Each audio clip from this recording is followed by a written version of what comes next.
Oh, hello, everybody. Welcome to the show. I think I'm totally working, turning the sound off now. Welcome to a very special show. It is Wednesday, 8 p.m. Eastern Standard Time. Yes, Eastern Time. It's an Eastern Time.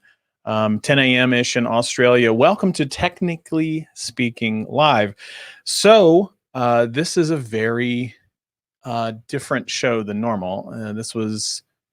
This is a show that I've been kind of earmarking for many, many months at this point. This particular show is going to be one that's dedicated to Greg. It'll be in 2 days. Hard to believe that it will now be a full year that Greg has been gone. Um, it I'm going to talk about some of the things that I've learned, talk about some of my favorite memories. I want this to be a happy show, but I want this show to be very real. I'm going to probably show some emotion in a given point. I'm going to have guests on the show. I reached out to the community out there, the folks that knew Greg, and I said, hey, who wants to come on and share some of your favorite memories of Greg? So I'm going to have people popping in and out today sharing their favorite memory of Greg. And I'm going to kind of go over some of the things that I've learned over the past 12-ish months, talk about some of the things that I thought that I knew back right after he passed, and then some of the things that I still think I have on the horizon. So I'm going to do a little bit of an opening monologue type situation, but I want to first go to the chat because there's a lot of people in here, and there's one individual person that we haven't seen in a really long time, and that is my friend from over the pond, Mr. Dean. Welcome back to the show, my friend from over in England, Mr. Dean. Miss Sheila, thank you so much for coming on. You guys are going to get a chance to hear from Miss Sheila here pretty soon, I hope. Stats obviously is in the building.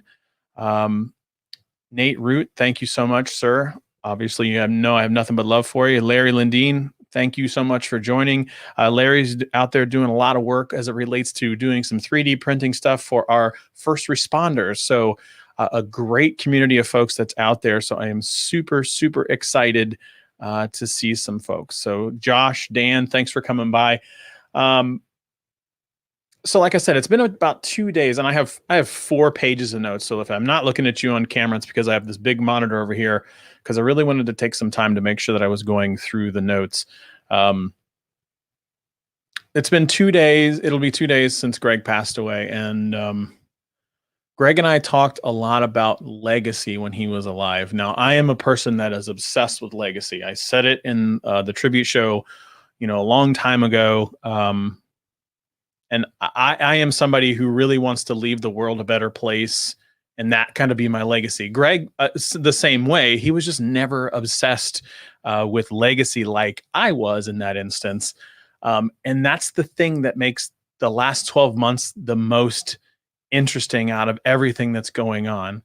I think my internet might be having trouble. So somebody in the comments, let me know if I'm having issues as it relates to my router. Let me check. See here. Let me know. Somebody leave a link or a comment below to let's make sure that I'm actually utilizing my internets the right way. So I talked about it. I'm like one of those people that's kind of obsessed with legacy, and I really, really want the legacy to kind of be there.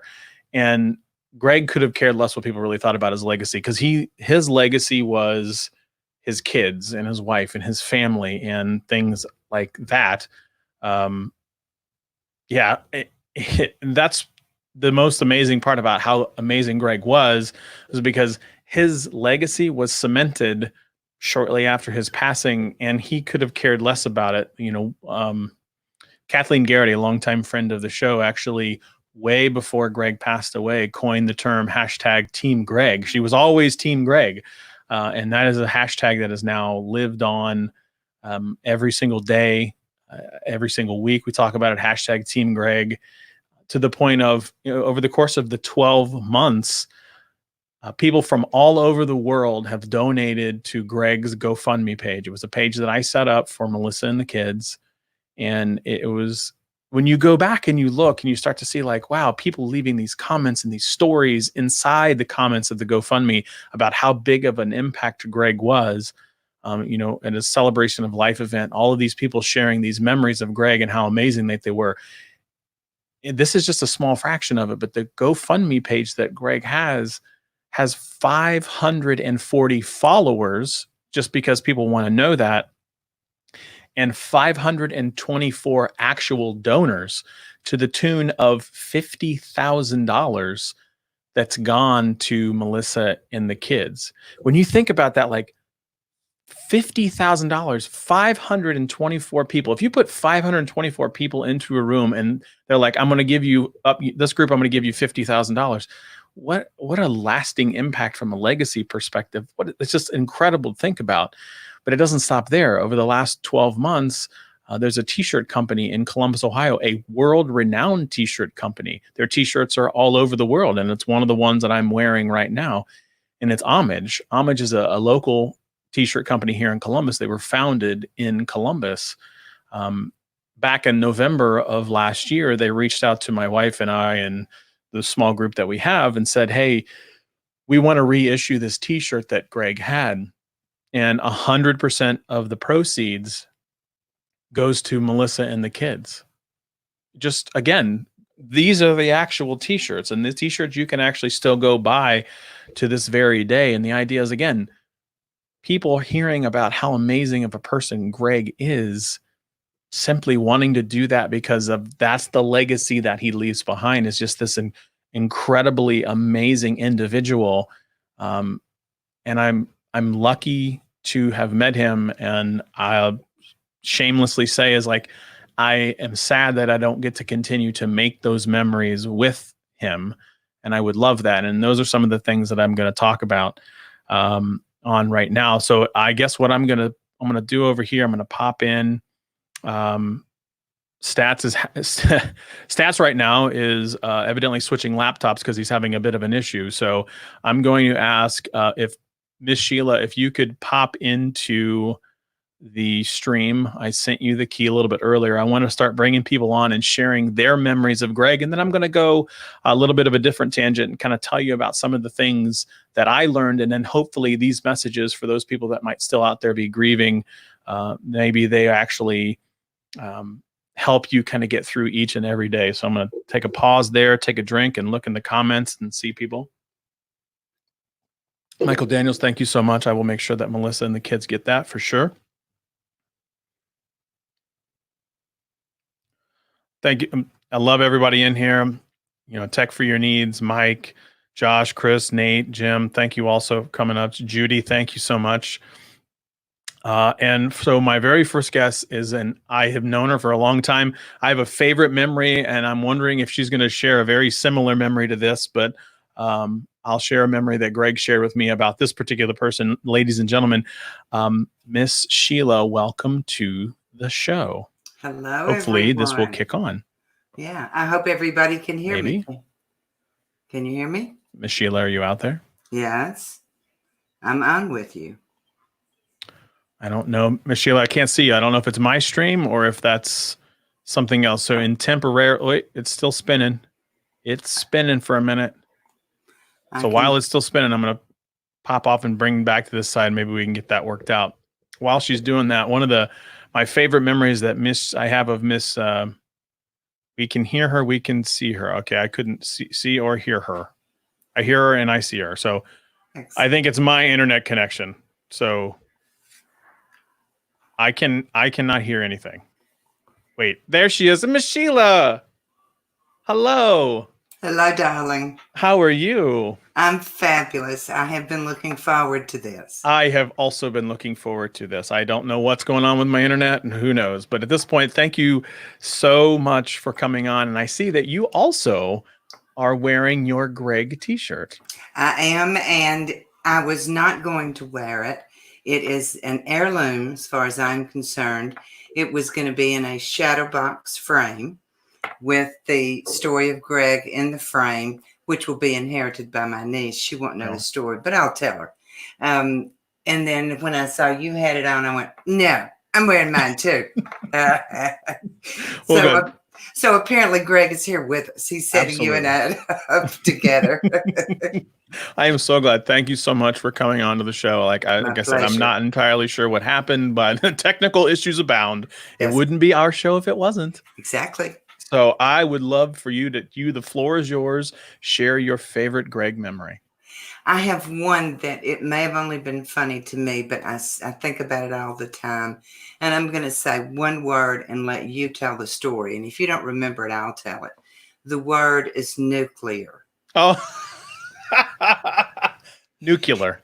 Yeah. And let me tell you what's so funny about it is because Greg, you could see it in his eye. It was a devilish, oh, I got him now. Uh-huh. Because when people say it the other way, they hear it's the proper way and it sounds fine to them. And Greg would say, that's not the way you say it, Scott.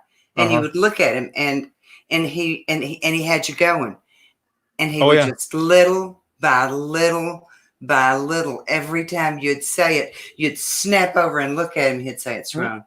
It's wrong. It's absolutely wrong.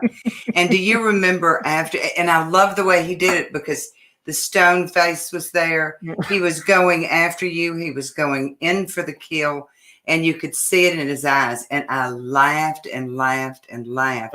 And you remember after the show, and I sent you a hangout message and yes, said, you did. Scott, honey, George Bush, president, could not say it. He said it your way. Dan Coates, head of D&I, says your way. And I don't know if you ever said it properly or not. Nope. And it didn't matter. It did, because people say it either way. But boy, he zeroed in on that and he had you and he kept building it up and it was just devilish on his part. And the bearded one, you couldn't see his expression because of his beard. Because you could see it in those eyes. He had you and he took you all the way down. Yeah, he did. He had me dead to rights every single time. Yeah. And it was one of those things like, and I still can't say it to this very day. It's nuclear to me. Nuclear. Right. Yep. Right. I'm never, ever, ever going to say it. But you're right. He had me going, oh. Yeah. Yeah. He had me going so bad. Yes. Because you knew you were right. You knew you were right. And he didn't have to say anything. All he had to do was look at you. And it would send you to the moon every time.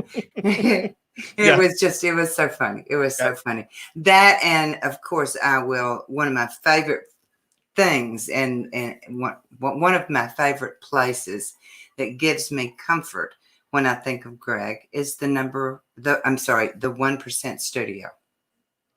Right there. Exactly. Yep. That's it. That's it.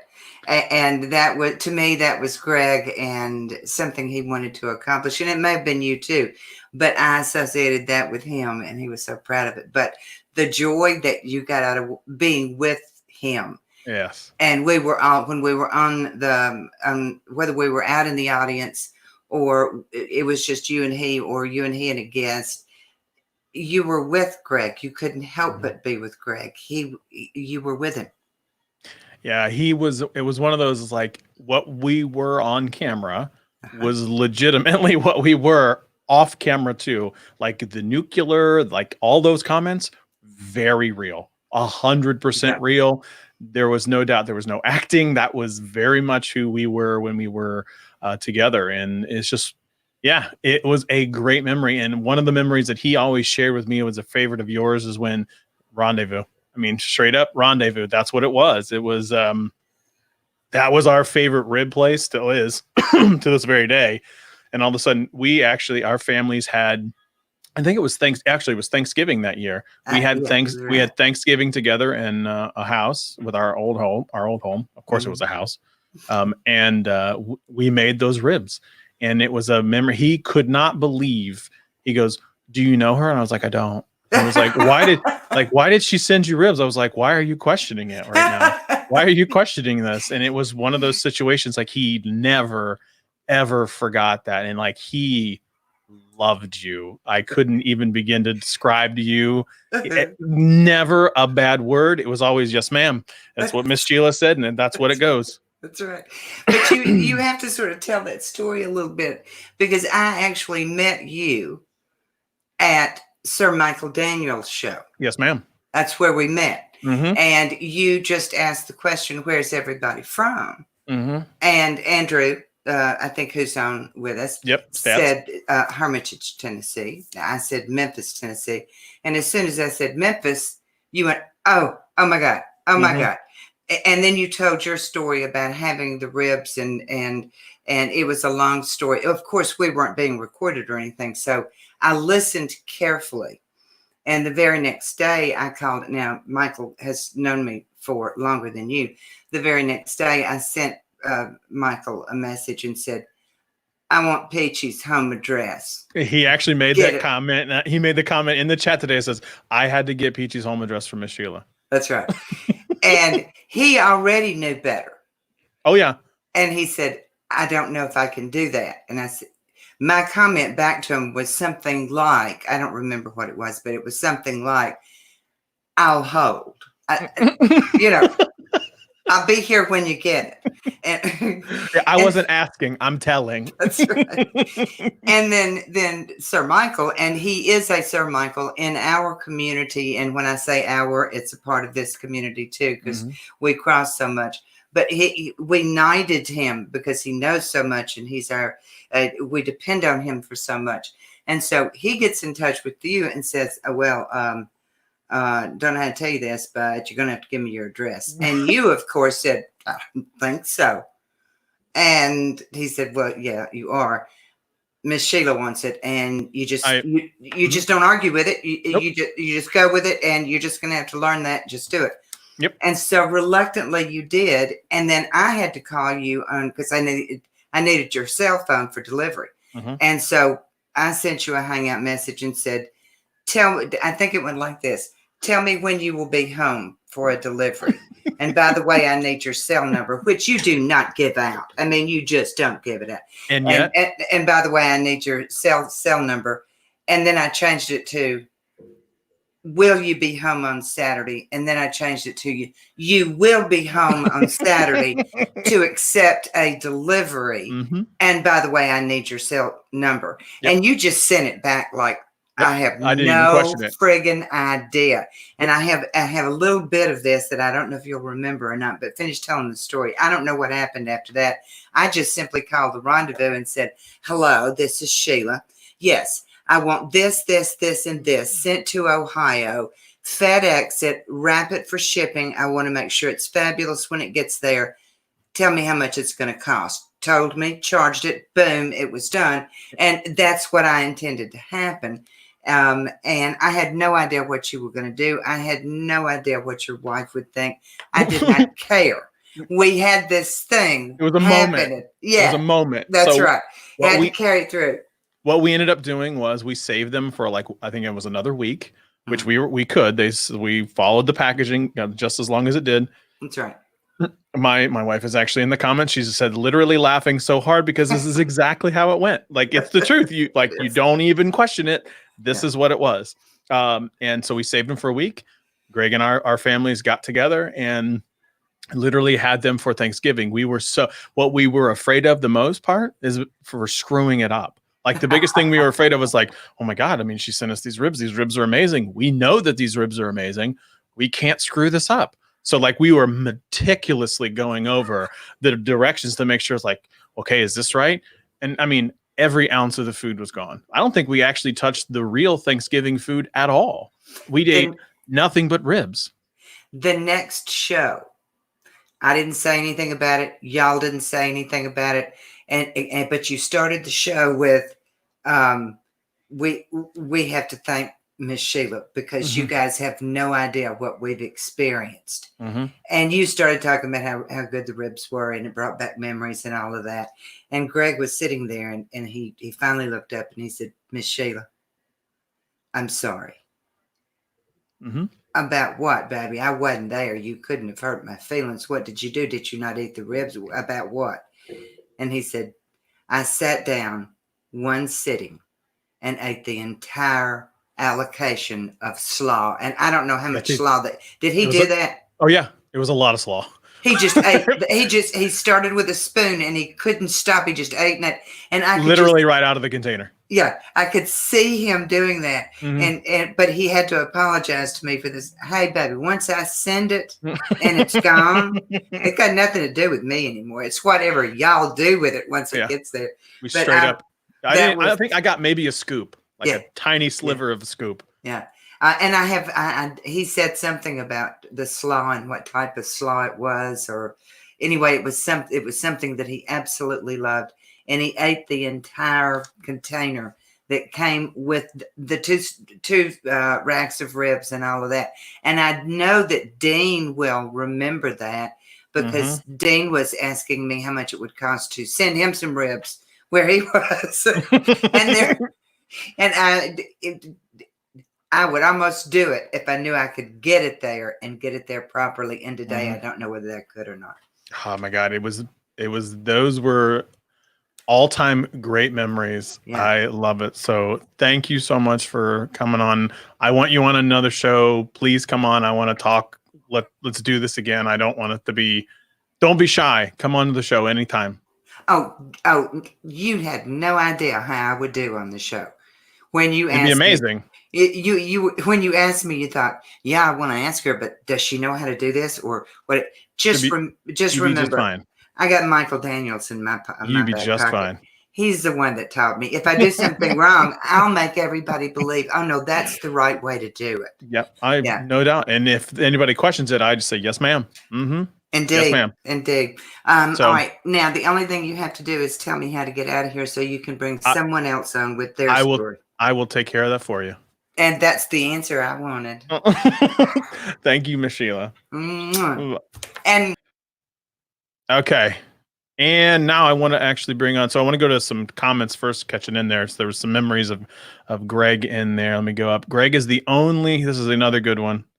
Greg was the only other person that I've ever known that shared my utter hatred for wet wooden cooking utensils. I can't believe he shared that with me. Greg hated wet wooden spoons. Hated them. And evidently, Dean, he also hated them with you. Thank you all so much for the super chats. Nothing but love. Kevin and Dan, and let's see how many other ones I'm missing. I got Dan, Wannabe Geek, and I just thank you all so much. Seriously, it means so much. I'll make sure the money gets over to Melissa and the kids. For sure. Jason said that I love when I asked what the beer he was enjoying during the show, and it let him try new brews. He loved his beer. Another thing that happened in the last 12 months is if you at one point could go out and buy Greenskeeper from Land Grant, they actually put hashtag Team Greg on the bottom of their cans for one of the runs. So there was about 20,000 cans from Land Grant at some point that actually had Team Greg on the bottom of those cans. So let's see, the 1% Studios. The 1% Studios was a great thing. This is actually made right above, right here. There was made by one of our closest friends, Ian Banks, has a wonderful woodworking program that he has. He made that specifically for Greg because it was a running gag about Greg, how he had to have I have to have the 120-inch big screen when I'm having my movie theater. That was definitely Greg for sure. Dan says, I hate to leave, but Top Gun, still never going to watch the movie. But thank you so much for the super chat. Never, ever going to do that. Tech Odyssey, Kev, Josh, thank you all so much. Evan comes down and says, Greg was the ultimate hype man. Friends through work, and he made me feel there was nothing I couldn't conquer. Legitimately made people feel like they were on top of the world. Greg was unique. He was the ultimate hype man, but he was smart. He knew how to do almost anything. He rebuilt a basement his entire self. There was pretty much nothing that he couldn't do, which was pretty incredible when you come to think about it. Mr. E-Root, Miss Sheila, yes, she is, you are 100% right, sir. She is an example of the amazing humanity that is out there in the world. So appreciate you. Thank you so much, my brother. I really appreciate that. And I'm going to make sure that his legacy continues to be cemented. Well, look at that. Somebody's drinking a Greenskeeper right now, as a matter of fact. Jessica says she missed that much banter we had. He always had a way of crossing the line with his toes and just making you laugh so hard while walking away saying, love you, mean it. That's what he would always do. That was definitely something that Greg did. John says, popping one now. Cheers to Melissa. So I guess I will ask, Melissa, you do have the link. I'm going to bring stats on temporarily. Well, I can bring Stats on when I want because I'm the executive producer. So Stats, my brother. Hello, peoples. For whatever reason you were lagging, but that's probably my internet's. I don't know. My internet. No, you're good. My internet was taking a tumble there. That's why I had to switch laptops. But I think mine was too. Don't tell anybody I'm using my work laptop. So whatever, deuces. So yeah, love listening to Miss Sheila. Appreciate her for everything she's done for you and for Greg and the family.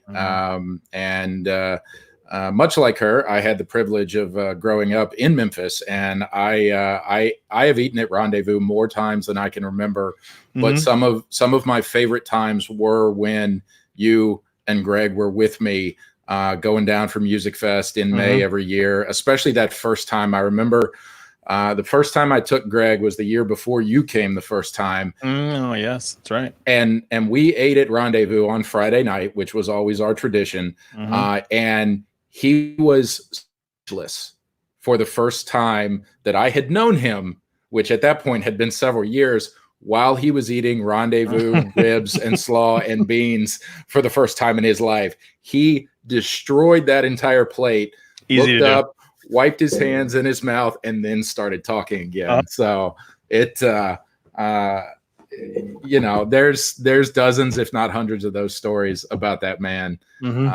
So yeah, I mean, that's the thing that you get, man. And there's a lot of stories that we have that actually, I don't know why Greg wasn't 7,000 pounds, because a lot of our stories involve food. There was one that, you're aware of. It's called the Five Guys Challenge. Yeah. We'll do that. Are we doing that Friday? We're going to do it Friday. So the Five Guys Challenge is essentially just eating 2 full-size Five Guys burgers in one sitting. Not to take any thunder away, Greg and I went and had Five Guys one day, and he just hammered the food, much like you're just talking about. Hammered the food, hammered the fries, and was like, all right, I think I could do that again. I said, $5 says you can't eat another burger just like you just had. He goes, you're on. Then goes up and orders an $8 burger, proceeds to eat it, get incredibly uncomfortable, and then takes $5 from me. So he paid $3 to feel terrible. Right. So I think the main reason that Greg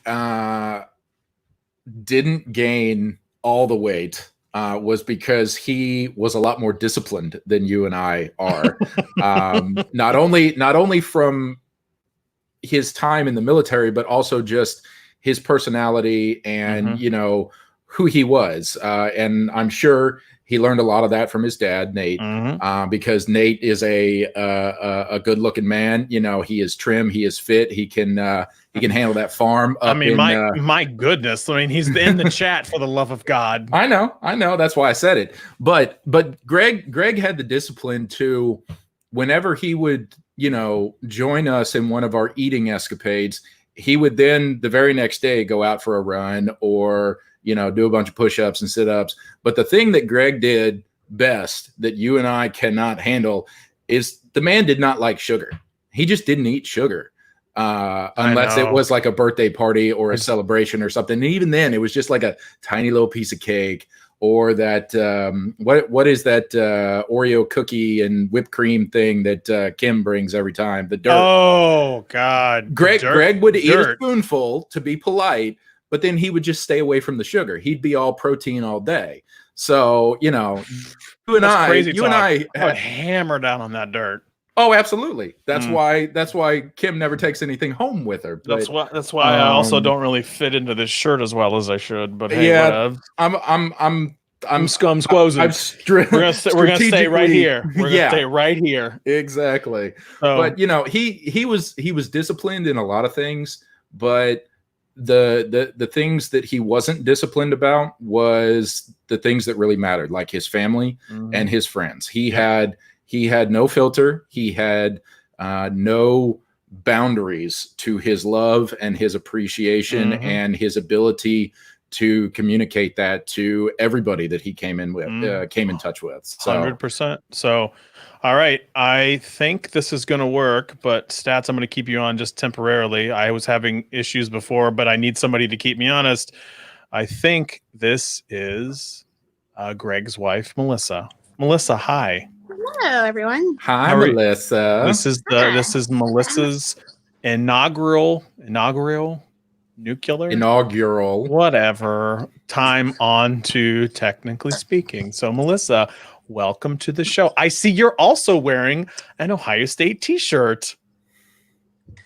Funny how that works. I know. Hi. So we are obviously sharing stuff about Greg. So I'm going to pass it. Know where to begin. Yeah, I was going to say is like how many memories do you have? And don't get like really weird and share like those memories because this is a family show. So please don't. I just have so many memories of him, and I mean, I can go off on the whole tangent of me not saying words properly, like when I called him up and asked him if dramatically was a word, and he proceeded to make fun of me forever about it, that it was actually drastically and dramatically. So, I have those. I remember the Thanksgiving with the ribs and how none of us actually ate any of the turkey. We ate all the ribs, and yeah, I mean, so many memories. Yeah, we didn't eat any of that stuff. That was a awesome Thanksgiving. Probably one of my favorite things. Actually, probably my favorite Thanksgiving. And Mr. Eroot talks about it. Milk. Oh yeah. And window seals. Thanks, Mr. Eroot. Yeah, so a lot of memories. And our say milk wrong, and it's not milk. It's milk. Milk. But he did find a beer shortly before he passed away that was called Milk, which he bought several 6-packs just so he could sit around and drink milk and make fun of me every single time. Mm-hmm. So, what's another surprising memory about Greg that people wouldn't necessarily know about him? Put me on the spot. I know I did put you on the spot. I told you. Didn't tell me that. I didn't tell you that one. Sucker. Hey, girl. Hey. Oh, I don't know. There's just so many fun memories. I mean, I don't know if it's surprising, but the video I have of Greg when I told him about how I was pregnant with Declan and shocked the crap out of him. Mm-hmm. He had just gotten back from Memphis with Country. Were you with him that year, Scott? Mm-hmm. And sorry, Stats. Wrong name. It's fine. And I put a big sister shirt on Harper, and he walked in, and the video is so vivid. He kissed Harper on the belly and kind of tickled her, looked at it, looked back at me, and went, "No." Surprise!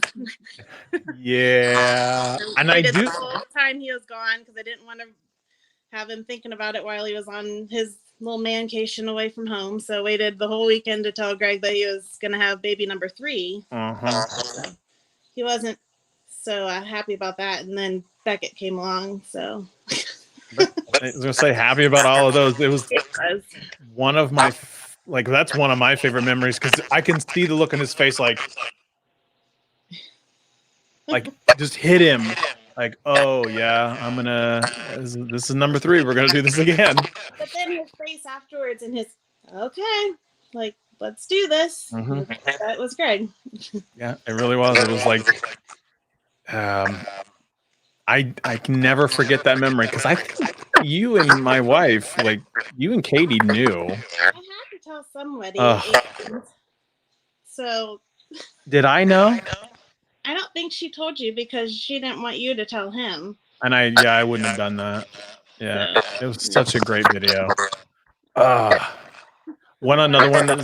one that you took was around the pirate. Arr. Oh yeah, right when we finished up our almost 2-week vacation, and I think we had too much vacation at that point. And the video of him, just his laugh, I just missed his laugh. Mm-hmm. The smile and the laugh is the thing that gets me. Yeah. I know, like the throwing his head back and laughing, and so, yeah. Okay, so is there anything you want to share? I'm picking up what you're putting down right now. I want to make sure that I'm cognizant of you. No, you're fine. We just all miss him, and Yeah. yep, it's been a year. Yeah. Oh yeah. Lisa Price jumped in. She says, "I find the pig story pretty funny." Oh, geez, Louise. So I have always wanted a pig, and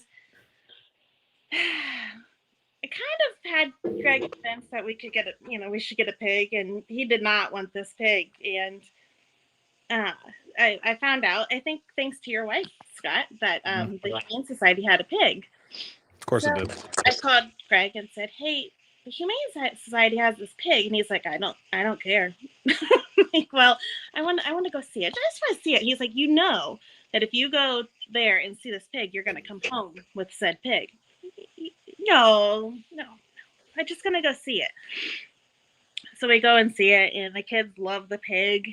And so I said, "Well, let's bring the dog and make sure the dog and the pig get along. Isn't that what you do? Like, you take a dog and meet another dog, make sure they get along. So you take a dog to make sure they get along too, right? That's just what happens." So we take the dog over there. Greg goes with me, and then I realized I didn't have my wallet or my driver's license to actually get the pig. So Greg had to sign the papers.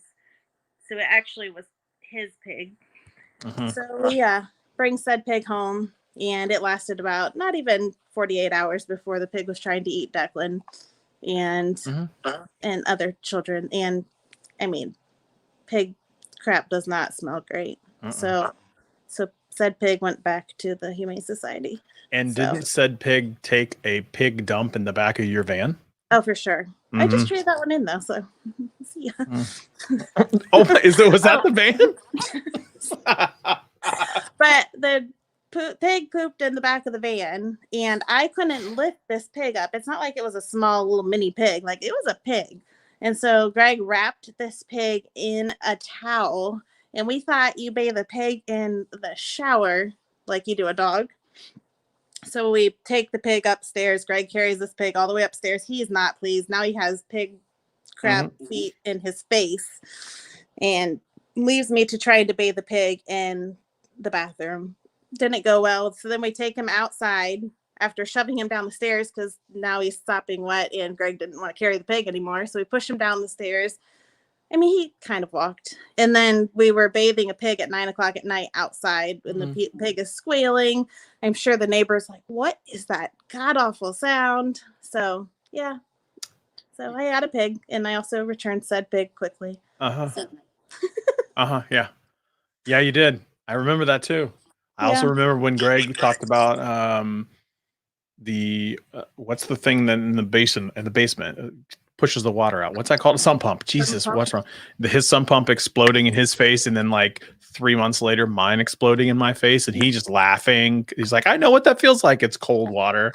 It's so cold. Ours happened on Christmas morning. I asked Greg to run downstairs. Oh, he went down to get his pocket knife so he could open up Christmas toys and presents and stuff. So he ran downstairs quickly to grab his knife and came back up soaking wet like 10 minutes later. I'm like, "What happened to you?" "We don't have a shower in the basement." He's like, Sump pump. I'm like, "Okay." He's like, "I'm gonna go take a shower." I'm like, "All right, see you in a little bit." So he knew all too well what that felt like. Yeah. That's another God. There's so many, like, you start to tell stories about Greg, and then you start to uncover like 3 and 4 stories later about some of the things that happened along the way. It's like this great big journey of stories and memories and moments and time. Like the one of my favorite ones, and again, when we went on vacation as a family, was we all were super excited about drinking our favorite beer in Epcot, but Germany in Epcot, and it was Schafferhofer. I don't think we ever actually pronounced it correctly. We legit asked the woman behind the counter 5 different times. Say it again. All right, say it slower. One more time. Slower. Never got it. And we just laughed and cackled about that while we drank our beers. Even as she was saying it, Greg and I looked at each other like, "What Like, I don't understand what she's saying. And the beer was amazing. It was It just was like so good. It was so much better on tap. so much better on tap than, him taking Gigi on her first real roller coaster. And like the look on her face of just sheer terror. And then like him and I would be sitting there, Gigi in the middle, talking about like her first roller coaster at Hollywood Studios. It's all of those things that I still miss. So yeah. I mean, top memories from me, like just Greg as a dad. Mm-hmm. So like we never found out what we were having, boy or girl, until they're born every single time, and just having the memories of him getting to tell me that it was a boy or girl. So there's so many memories. Mm-hmm. So Harper is very good about bringing them up all the time too. Yeah. Remember when Daddy did? Like, yes, yeah, I do. Yep. So, well, I don't want to keep you too much longer. Thanks for having me on. Thanks for coming on to the show. Yes. Love y'all. Love y'all. Well, we'll just text later because that's exactly what's going to happen. Bye, everyone. All right. Cheers. Have a drink for Greg. Greenskeeper. It is the Team Greg. Yes. That's upside down. I can't twist my That's hand. okay. Team Greg. Thanks, Melissa. All right. Bye. All right, I'm going to bring Stats on one more time for a bit, and then I'm going to kind of close it off. I don't know if there's anybody else that wants to join. Stats, welcome back to the show. Let's hit him with one more. Oh, my. So this is appropriate because this is Jack Daniels from Tennessee, but it's the Gentleman Jack that Melissa so kindly gave me for Christmas last year. So I just opened it today in honor of the show. Well, good. So now that I have you on, I'm going to talk about there's some memories in here that that you're a part of. So I think it makes the most sense to have you on here too. So some of the favorite memories, I'm going to do some of my favorite memories, do a couple more banters back and forth. And then I'm going to talk about some of the things that I learned. And it's more of a serious note at the very end. So I want more light at the moment, and then we'll hit him with the serious stuff at the end. Is we used to have this thing called Man Meeting Mondays. Man, I have been thinking about that all day, and Man Meeting Mondays, yeah. So Man Meeting Mondays really just involved me, Stats, and Greg getting together and drinking and coming up with like the craziest idea we could think of. Some of the things that we did, business ideas, money making ideas. Yes, they would. So money making ideas was around something like this. So we painted the wall with the whiteboard paint to try to come up with business ideas. Just a little bit of a crazy idea. Greg and I and Stats, I think you were involved too. We tried to buy a beauty salon. We did. I remember working on that. Yep. We worked together, the three of us. I mean, and we were far down the path. Yeah, we were talking to the landlord. Well, landlord and financial institutions at early stages of trying to see how we would do financing. Mm-hmm. I mean, we were talking to a bank. We talked to the landlord. All of those things. Like we were going to buy a beauty salon. Imagine the three of us with a beauty salon. Just let that simmer for a second. Get your nails did. That's right. Tune it. Get your nails did. Greg had a great idea with Melissa that they were going to start a home delivery reusable diaper business. I remember that one too. Yep. That's right. They were going to pick up dirty diapers from other people and then package up the new ones and then give them clean diapers. So I got one more link to send out really quick. So Stats, give them another memory from Man Meeting Mondays. So there were two other ones that probably could have gone the distance, but you and Greg started having kids. So one was the Float Studio, which we were all really interested in, and fortunately enough has come to Columbus in several different iterations. For those of you who don't know, float tanks are a version of sensory deprivation to allow you to both relax your body and expand your mind and your consciousness at the same time. And now here's the weird one. Scott, do you remember the idea of the indoor large vehicle storage idea Oh we yes. were going to have? Oh yes. We were going to get a warehouse on the west side of Columbus, Just and outside of 270. just outside of 270, in a big warehouse where we can get it for cheap. And we were going to just store and basically winterize large vehicles or boats or motorcycles or whatever. I mean, folks, Man Meeting Mondays was a show. It was a show. We came up with some whoppers in the day. Well, and Whoppers. you know, it originally started with you and me when you were working on your master's, and we helped another good friend of ours from a different down in South Africa work on his business plan. And then we brought Greg into Man Meeting Mondays at the Starbucks over at Mill Run, including I think it was either the first or the second meeting, the night that Melissa went into labor with Grayson. We went to coffee when she was in labor. Right. But Greg was ready. He was ready. Melissa, super chill, one of the most chill people I've ever met, especially when it comes to popping out babies. And she was just like, Jesus. yeah, It's aggressive. No, it's not. She is. Anyway, she was like, Greg, go to your meeting, go hang out with the boys. I'll call you if it gets serious. And we did. And she called and he left. But I mean, I think more than anything, it goes to show, not only how creative he was, how smart he was, but also that, he made time for everything and everyone that he considered important. And he didn't differentiate. I mean, a lot of people with a 9-month plus pregnant wife on their first kid would be sitting at home with the bag packed and the car started full of gas and ready to go. And Greg was just like, no, I'm going to live my married, about to be dad life. And then my wife and I will take care of it when it's time for the baby to show up. And that's what he did.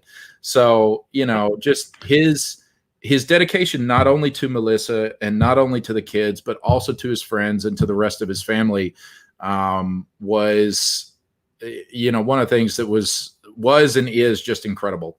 Banks 034 comes in and says, didn't you guys almost do a Slurpee or ice cream truck? As a matter of fact, yes, we did. We thought about but this was before food trucks in Columbus were like a really big thing. We're like, we're going to get a food truck and we're going to drive around and just give ice cream to people. And wouldn't you know, one of the most popular trucks in the summertime is that truck. They have one. It's not ours. They have one and it does bank. We were ahead of our time. We knew what was up. Okay, so what I want to do is bring on another guest. Stats, I'm going to put you backstage really quick, and I'm going to bring on Andrew, which just happens to be Melissa's brother and a good close friend of Greg as well. Andrew, welcome to the show. Also wearing an Ohio State t-shirt. Looks roughly like the one that I have, except you look a lot better in it than I do. You're just too kind. I appreciate that. What's up, my brother? How are you? You got me good. Oh, I'm doing all right, quarantined and all. I think that Greg would have definitely appreciated this because this would have definitely been his jam, working from home and hanging out with the family. He would not have hated the current situation, I don't think. Yep. So what's a favorite memory? I've got a couple of favorite memories from, obviously we all have a lot of stories, but you're getting towards the end of your show. A couple that stick out to me. One of my favorite is Greg and I used to brew beer. So we'd just go over to his house. We would drink, we would brew beer. It was home brew. It wasn't the greatest beer ever, but we drank it. It was decent. And, but it was more of just something to do to hang out and have a good time. But this one time we were brewing a Christmas beer, and I remember we started drinking while we were brewing the beer, and we started drinking Belgian beers, and he's like, oh, let's drink this double that I've got. Okay, it sounds good. So we started making the beer, and needless to say, we're like, oh, hey, look, there's a triple. Let's do a triple. Let's have this while we're brewing our beer. And Greg was known to escalate things, as people have maybe alluded to. But this beer, we forgot about to put things in when we were supposed to. It was a disaster. And when we finally put it in to ferment, and we were like, this is going to be the worst beer ever. So when we went to bottle it, we bottled it, and all of a sudden we're like, this isn't so bad. I wonder what this is going to taste like in a couple of weeks when it carbonates. And it was probably the best beer that we brewed. So apparently we just needed to get really drunk and screw a whole bunch of stuff up. We called it the Festivus Miracle Ale because we made so many stupid mistakes along the way. It had no business actually tasting good, and everybody loved it. So it was probably the best beer that we made. But that was one of my favorite memories from Greg. We were just, drinking and listening to music and brewing beer, and just, doing things that he enjoyed doing. But he was also into, I've said it before, he wanted to do whatever you wanted to do. He was down for whatever. So, it was always cool. Hey, what are you doing? I'm in. Okay.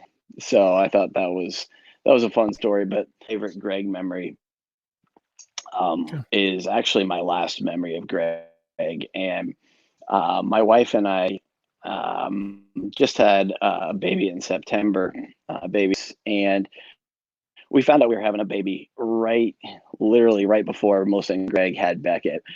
And so we were kind of holding off on telling people because, we wanted them to kind of get a chance to celebrate bringing Beckett to the world. And, we wanted it to be a special occasion for them. And so we got back from our vacation and had them over for dinner, my sister and my family and Greg and the kids and everybody. And, we were like, hey guys, we just want to let you guys know, we're actually expecting baby number 3. It's a girl. And obviously it was a huge surprise.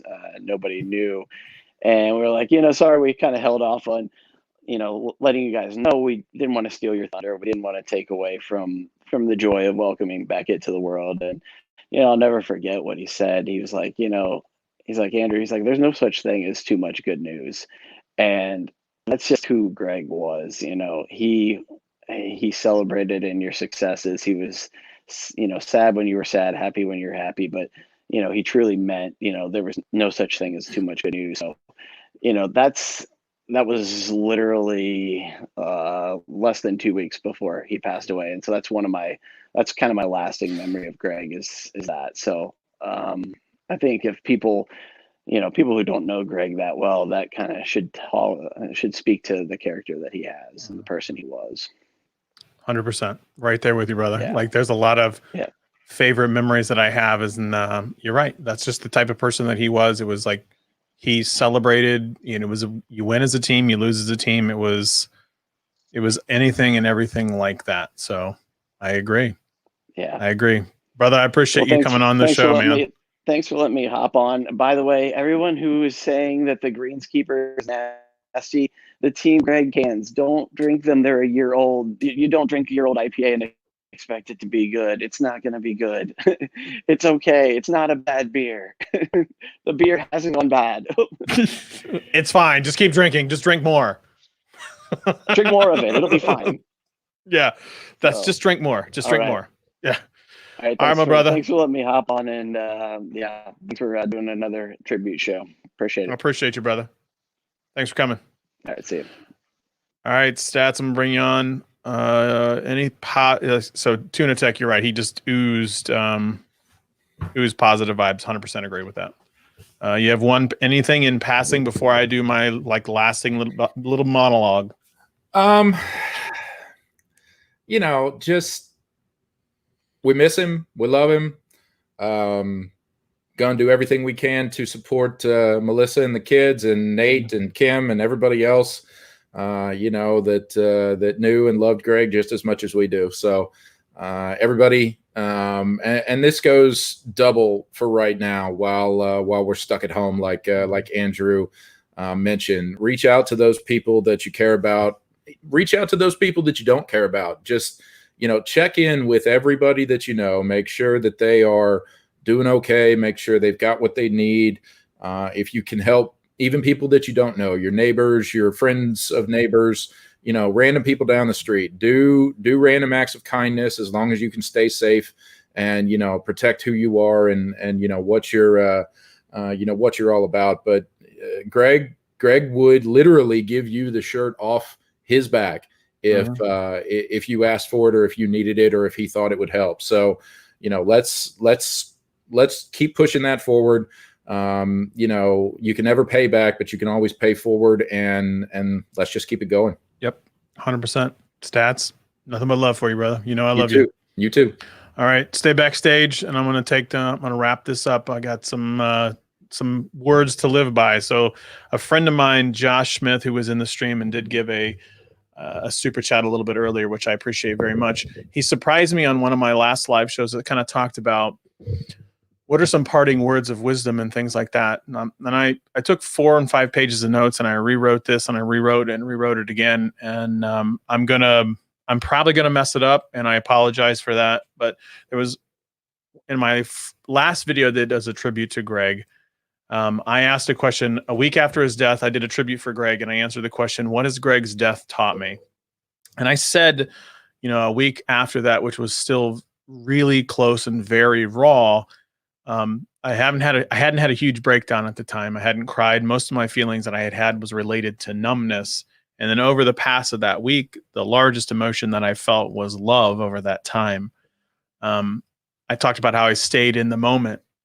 And so I'm going to flash forward a whole year later. And to be completely honest with you, the numbness is still never really worn off. It feels like losing Greg was just yesterday. I know exactly where I was every minute down to the second. I remember it vividly. I cannot forget it. It is like a nightmare that I replay in my mind over and over again.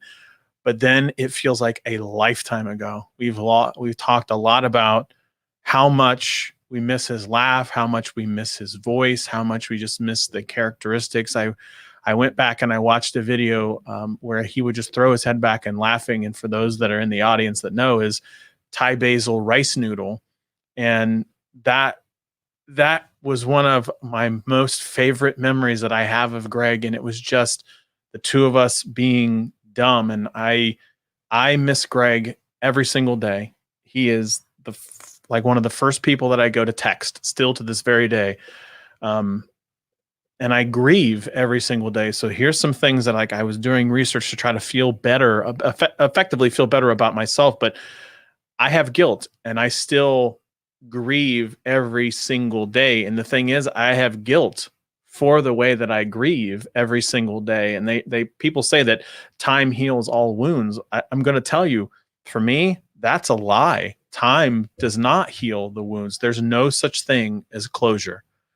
I've learned that you can't rush grieving. You have to basically let it wash over you, and you're always going to grieve in some form or the other. Time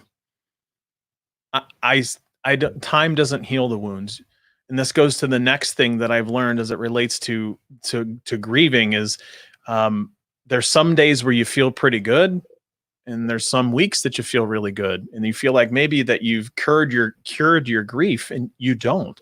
There are still days where I still feel completely alone and completely numb, and sometimes you just don't know why. And the thing is, it's the grief, and that's something that you're always going to have, and it's never really going to go away, because you never get over your loss.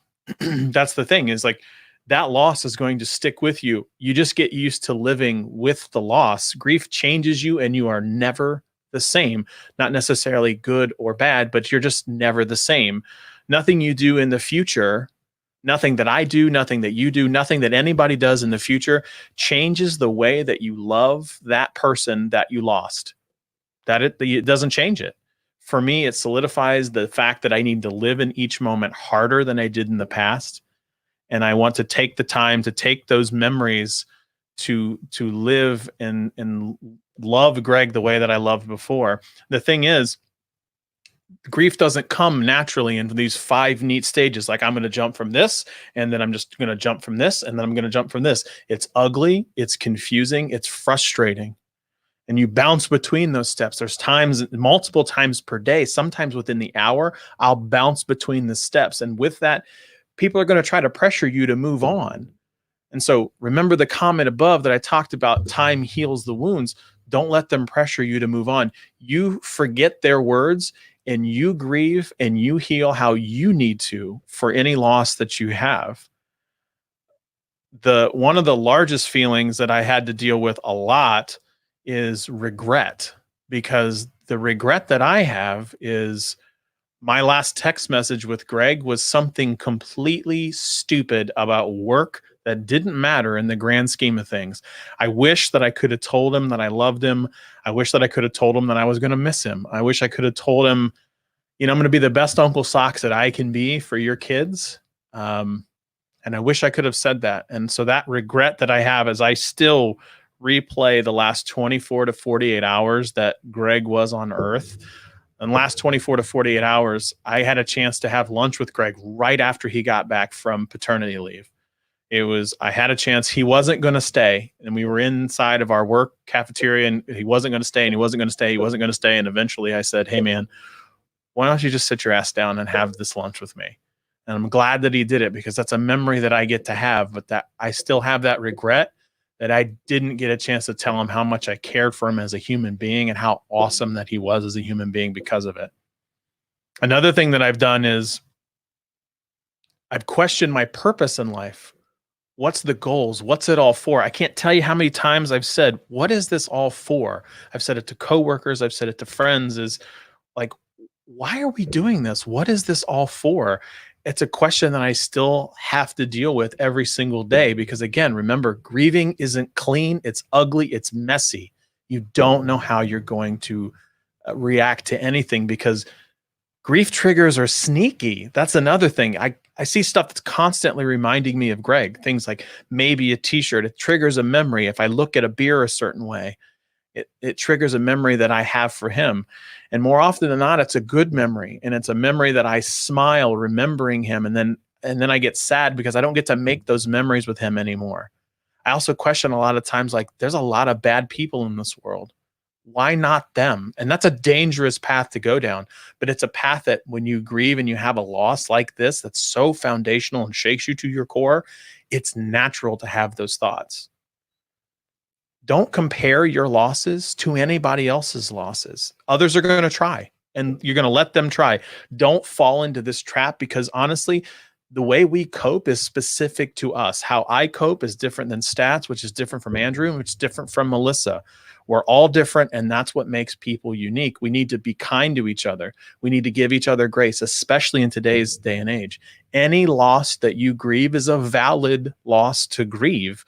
Don't let people tell you otherwise. And so, like I said, I'm never going to get over this loss. There are few folks that change the course of history of the world, and Greg, for me, is one of those people. His life had such magnitude. The butterfly effect of Greg is tremendous. His smile, his laugh, he conquered everything that came to his mind. And for me, this is where I talk about it culminates. What does Greg mean to me? The words best friend and stuff like that is not enough. The word brother isn't enough. It's more than that. There was something that we shared: tears, laughs, arguments, vacations. We shared what we thought of each other. He famously quipped at me, Scott, you matter, because I was being too hard on myself. Like Evan said earlier, he was your biggest hype man and biggest fan. And I'm going to miss that. And I'm going to miss the fact that I don't get to do that anymore with him. I miss him every day. And I think I'm going to miss him every day for the rest of the time I'm on this earth. And I'm not going to let people tell me any otherwise. And this isn't me trying to milk out like, oh, people are trying to feel bad for Scott. Like, I don't care if you say that or not, because it's not going to change the way that I act and how I feel and how much I care for Greg, his family, Melissa, the kids, Nate, and everybody above. It's not going to change that. I still have him saved in my favorites on my phone as a quick dial up. When I go to share a photo in Google Photos, he's the first one that pops up. I miss laughing with him. I miss everything about Greg. And it hasn't gotten easier. You just learn to live and cope with it. But we have to, and he would say this to me, is you have to continue to keep pushing forward. You have to continue to go. And that's what we're going to do, is we're going to continue to push forward. We're going to continue to make an impact, a positive impact in this world. My goal is to make make sure that the world knows his positive impact and continue to live by the ethos he had there. That's what I'm going to try to do. And that's what all of us should try to do. Leave the world in a better place. My goal every single day when I wake up is to make a positive impact in one person's life. So I'm going to challenge everybody here. Go out, make a positive impact in one person's life every single day. When you do that, you are going to, pardon the pun, infect the world with an amount of positivity that you have no idea what can be done with that. And you're seeing that in the world right now. There are people doing 3D prints of stuff that's making a positive impact of the world, specifically to first responders. So I'm going to challenge you. Go out there, have your favorite memory of Greg. Go love harder than you've ever loved before. And then most likely come back on Wednesdays at 8 p.m. to join our live show. I am going to continue to keep going. It's going to be messy and I don't know what it's going to look like, but I'm going to keep going because come hell or high water, I'm trying to get that 100,000 subscriber button for Greg because that's what I want to do. So thank you all so much for joining us on the show. I promise we will talk tech again next week or whatever. We'll talk whatever. I'm going to go have a drink because YOLO, this is what we do. Thanks so much. You can find me on my socials. Excuse me, at Scott Peachy on the Tweet Machine and at the Scott Peachy on Instagram. Send me a message. Say hi. So thank you all so much for joining. I appreciate it. This has been a great show. And we will talk to you in a week. Thanks so much.